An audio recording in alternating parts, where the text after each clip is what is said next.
Now let's try to understand what happens in a macroeconomic environment. We all know any field of economics is trying to match the demand with the supply, right? And we know that the resources are scarce. So all the available resources, they need to be employed fully to generate some kind of output.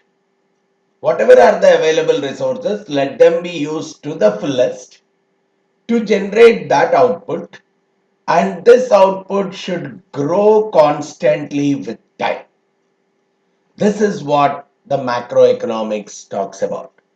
Trying to match the aggregate demand, the economy level demand, with the aggregate supply, and on a constant note, the output continuously growing.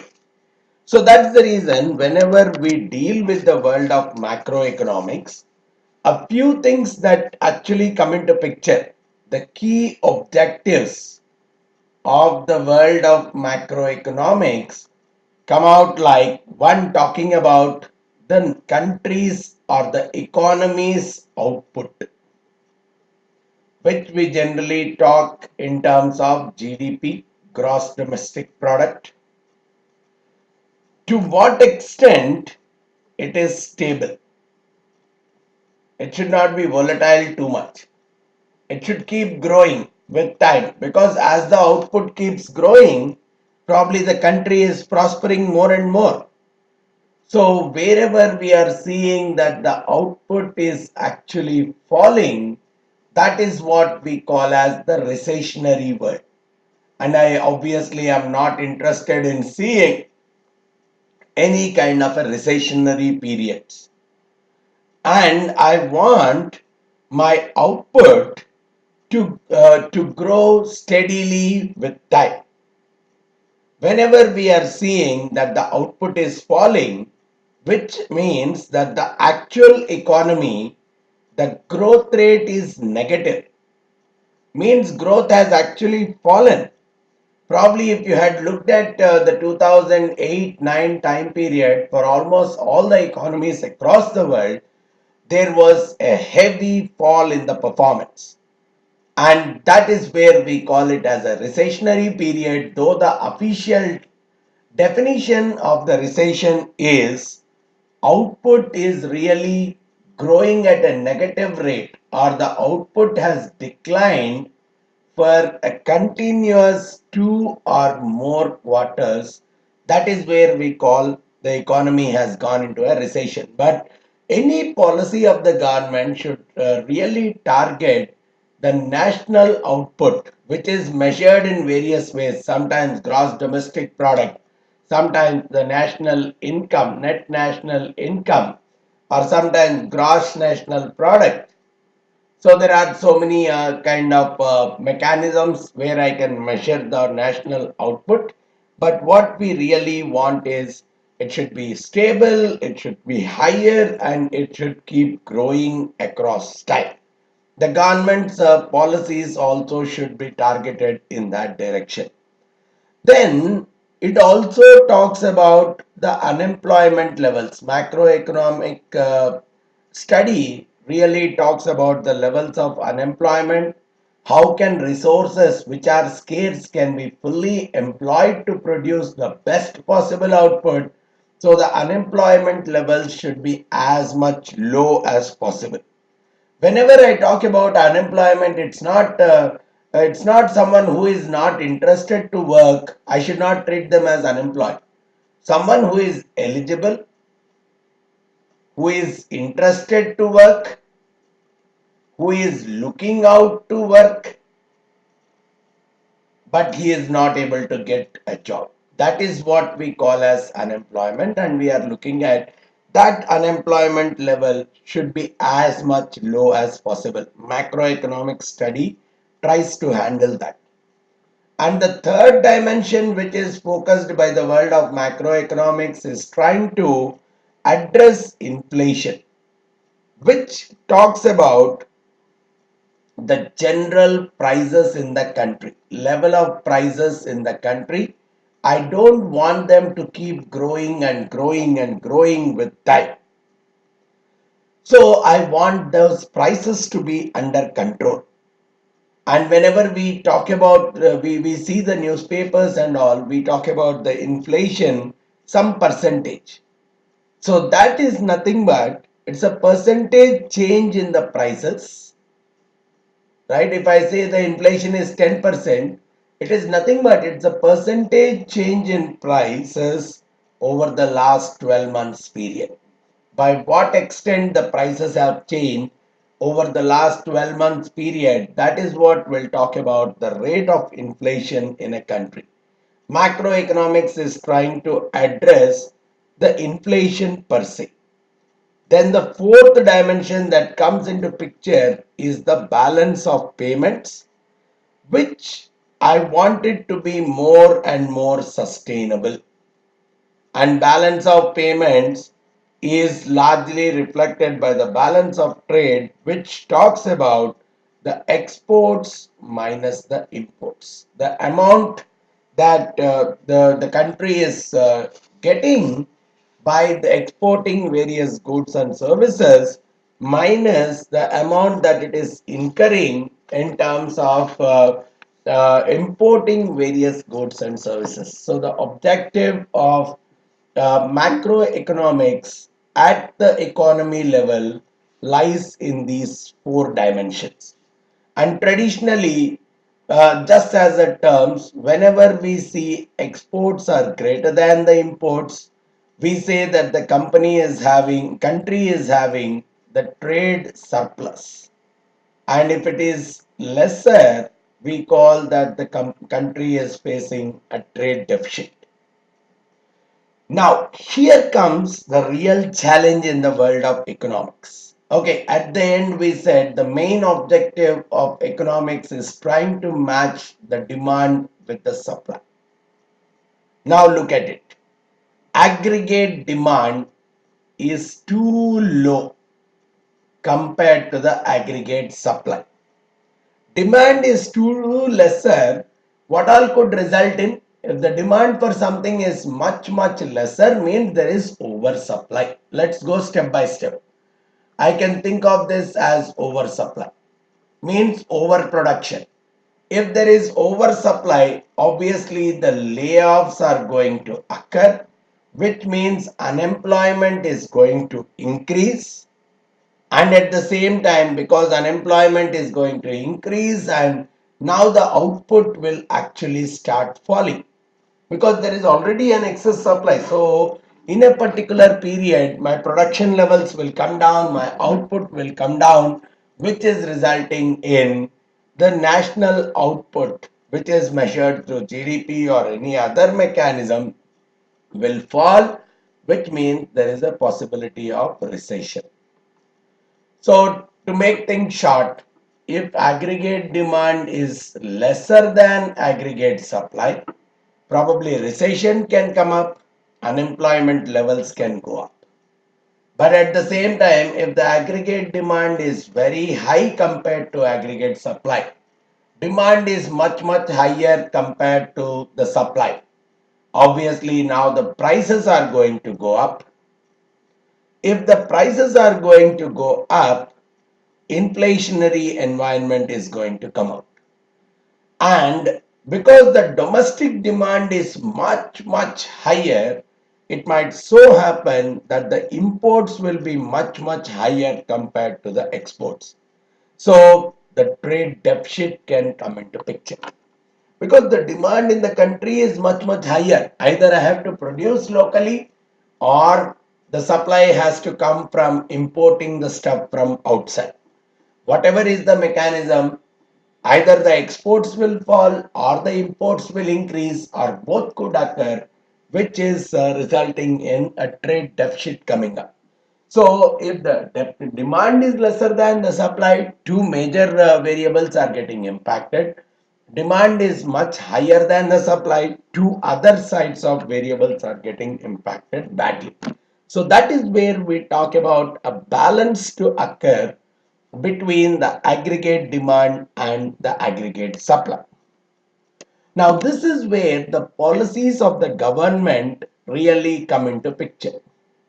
So if I say the government has come out with either a demand side policy or it can come out with a supply side policy. It's simply understood anything to do with the demand side policy from a firm's perspective, from individual firm's perspective, the demand side policy is always working on the revenues of the company. Whereas the supply side policy for the firms is always to do with the costs.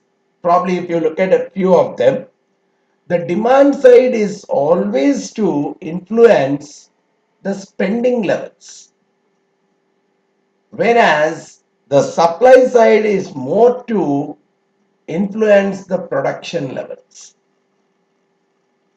So the individual spending, firm spending, government spending, it is influencing the spending levels, any demand side policy.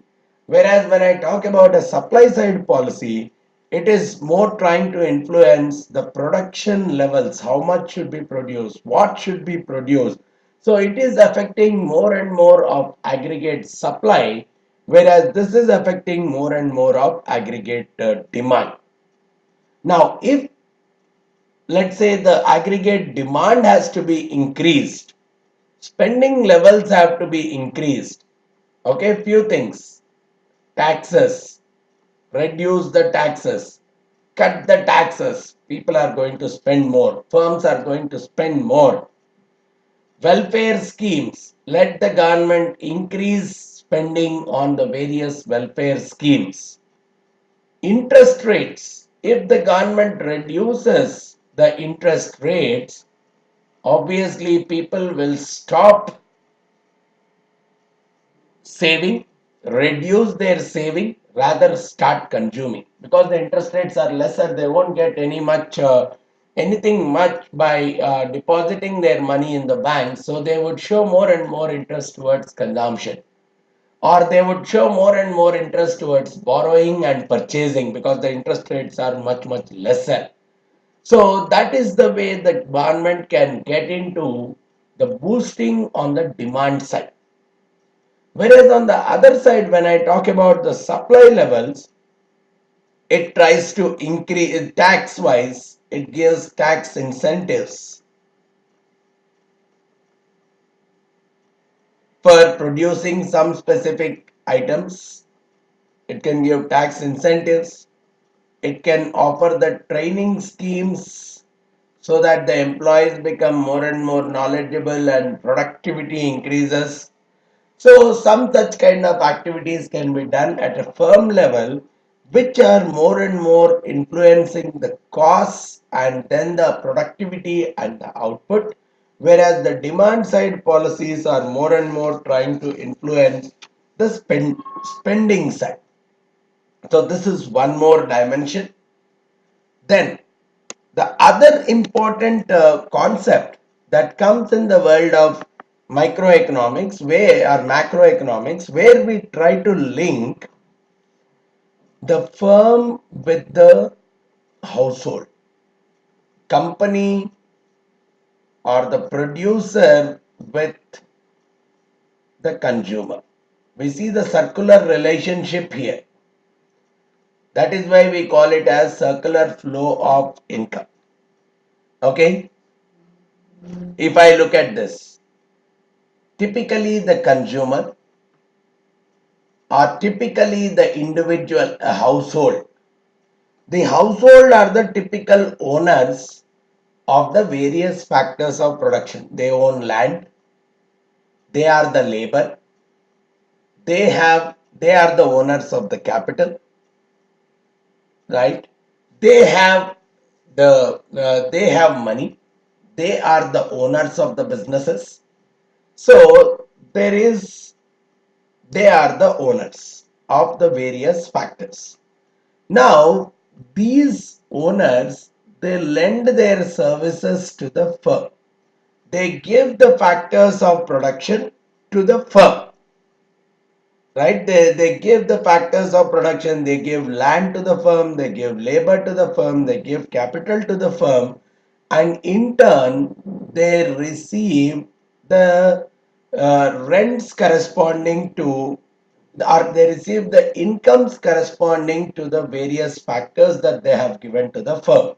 On land they may receive rent, on labor they may receive salaries, wages, on capital they may receive interest, right? And if it is the ownership, they may receive some kind of profits. So the firm is giving back to them in the form of income. Now, using these various resources, the firm has actually produced the goods and services, and it has sold. Goods and services are produced by the firm and they are sold to the consumer. Consumer is buying those goods and services by again paying money to the firm. So that is how a circular flow of income is coming. So the firms actually pay to the household for using various factors of production, and from the household's perspective, whatever the income they have got, they try to spend on the goods and services that are produced by the firm. So it's a circular stuff. Now the firm gets money. Now with that money the firm has got, it again starts producing more and more, starts selling more and more, and that's how the overall economy is going to prosper. Without one layer, the other layer cannot prosper at all. And the total size of the flow, volume of the flow, is what is a major aspect in the world of macroeconomics. Because if the consumers start spending more, the firm will get more and more income. So if it gets more and more income, again the salaries and all will get higher and higher. The payments will become higher and higher. So the household gets more and more income. It starts doing more and more spending. Firm will get more and more money, produces more and more. So that's how the growth of the economy actually comes into picture. So this kind of a cycle is what we call as the circular flow of income, which is one of the key drivers in the world of macroeconomics, right? Just a broad understanding of the different worlds of economics is very much essential before we actually dwell deeper in terms of understanding each and every aspect of the same.